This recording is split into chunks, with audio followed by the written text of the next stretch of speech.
Guys, so ngayong araw is maglilinis na naman ako ng bahay namin. Kasi kami lang yung dalawang kuya natira sa bahay kasi si Papa may trinabaho doon sa Kasate.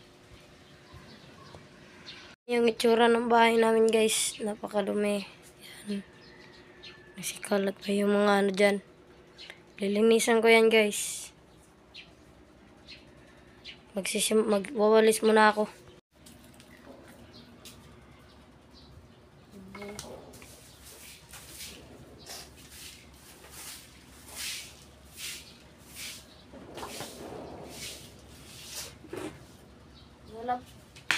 Ilalabas ko muna tong mga gamit guys kasi nakakaroon sa mga ginagawa ko.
Yan na guys, sisimulan ko nang magwalis.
Nagka-rabies baby ay.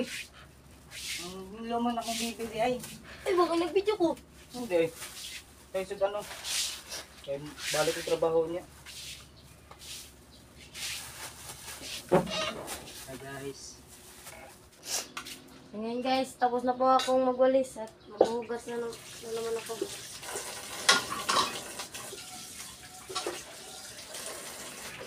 Oh.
Guys,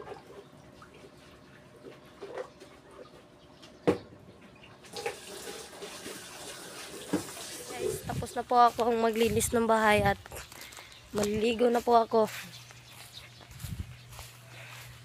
Maliligo tayo kanila Yoyo Camilo guys kasi wala pa kaming CR eh. Doon muna tayo magkikiligo.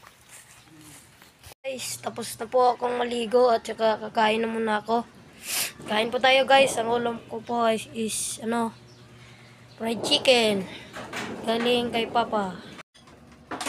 Guys, kain po tayo guys.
Kumusta din?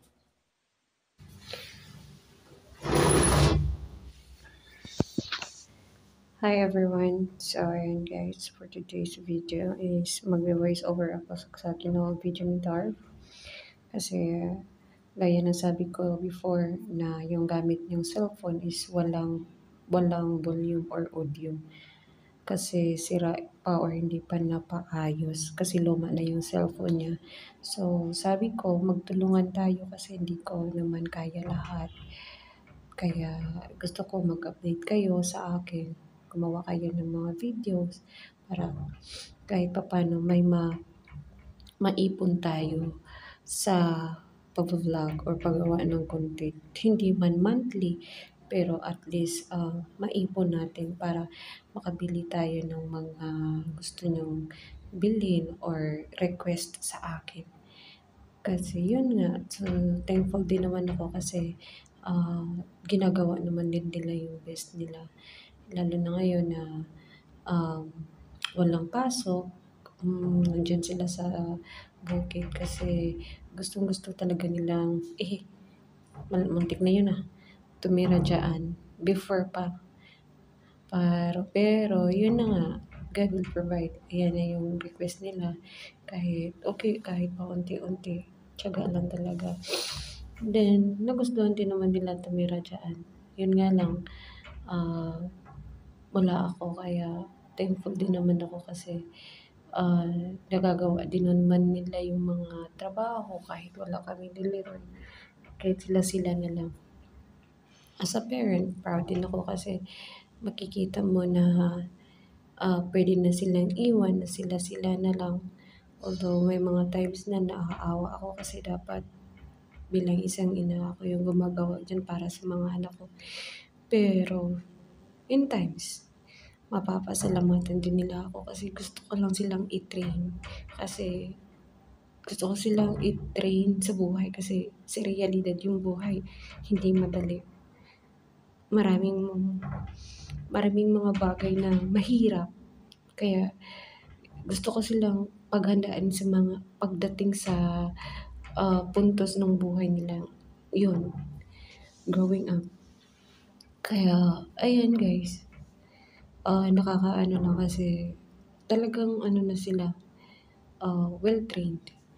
Tapos, ayun, naghang na yung cellphone ni Darb. Ito din yung isang sinasabi talaga niya na gusto niya man yung gumawa ng video. Kaso nga lang, is yung phone niya talaga is naglalag. Kaya minsan, kinoconsider ko na lang, sige. Pero, sabi ko, kumuha naman kayo ng video kasi para din naman nakita ko yung mga pinagagawa ninyo kahit ilang minuto lang. Pag nasa mood yung mga anak ko sinasabi, okay ma, Ayan. So, ayun guys, yun yung shinare nila sa akin ngayon. Nagawa sila ng video na silang dalawa lang kasi wala yung papa nila, may trabaho. At least nakikita din naman ng minsan hindi naman naiiwasan kasi bilang bata, hindi mo naman maiwasan na yung kakiat ba? Ginoo ko guys, kung alam niyo lang din, kiat din yung mga batang to. Kiat. Minsan, di din maiiwasan bilang isang bata. Minsan nag-aano din to. Nag-aano din sila, nagkakatikunan kasi yung ano nila, yung the way sila maglaro, may mga tukso-tukso, ganyan. Diyan nag-uumpisa. Kaya pag ako naman yung disiplina, sagad din talaga ako magdisiplina sa mga batang to.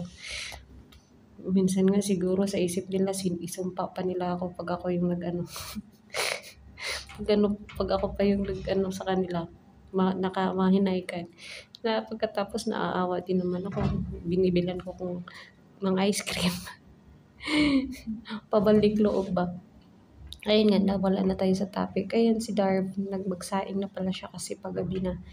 At pauwi na rin siguro yung papa nila. Bili na lang ng isda yung papa nila or ulam nila. At least, may sinaing na si Kuya Darv. Ayun lang guys, hoping na nag-enjoy kayo sa video na binahagi ng mga anak ko. And then, at least ako bilang isang nanay, happy din ako na nakikita ko sila ng ganito. Simple lang yung buhay, tiyaga lang, tsaka sipag. Ayun.